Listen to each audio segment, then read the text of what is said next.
June 26, 1907, in Tiflis. A carriage filled with a massive amount of cash was being guarded by soldiers on its way to the bank. Hidden all around them were 20 revolutionaries armed with pistols and grenades. The moment the signal was given, Joseph threw the first grenade, starting a bank robbery that shocked the entire country. The mastermind behind this attack was only 29 years old. Later, the world would know him better by his last name, Stalin.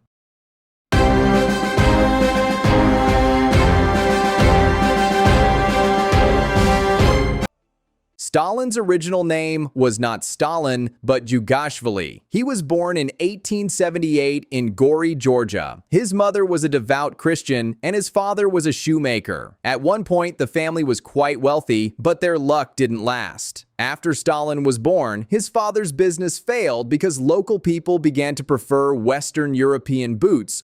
Struggling with alcohol and family arguments, Stalin's father eventually abandoned the family.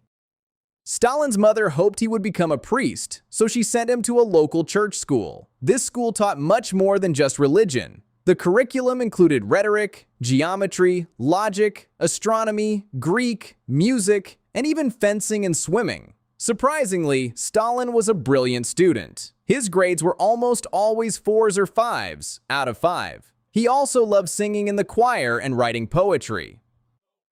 However, Stalin began reading forbidden books, such as Darwin's On the Origin of Species and Karl Marx's Das Kapital. These books caused him to doubt God and the church, and he lost interest in his studies. The school eventually lost patience and kicked him out when he was 20. After leaving, Stalin found a job as a weather clerk and joined a revolutionary group called the Social Democratic Labor Party, the group that would eventually lead the October Revolution. Stalin began his life as a true revolutionary by organizing workers and teaching them about Marxism. During this time, he read articles by an author using the pen name Lenin. Stalin was deeply inspired by Lenin's theories on violent revolution and seizing power by force.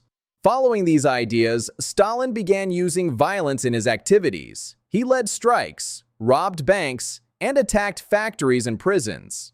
In 1905, after Russia lost the war with Japan, Stalin traveled to Finland to attend a meeting, where he finally met Lenin in person. After returning to Tiflis, he married his first wife, Kato Svanidze, and they had a son named Yakov. Sadly, his wife died of illness shortly after. Stalin was 29 years old. In the years that followed, Stalin continued robbing banks to fund the revolution. Eventually, he was betrayed by an informant and sent to Siberia. Although it wasn't his first time in exile, it was the most remote. He was sent to a tiny village in the Arctic Circle, a freezing, lonely hell far from civilization.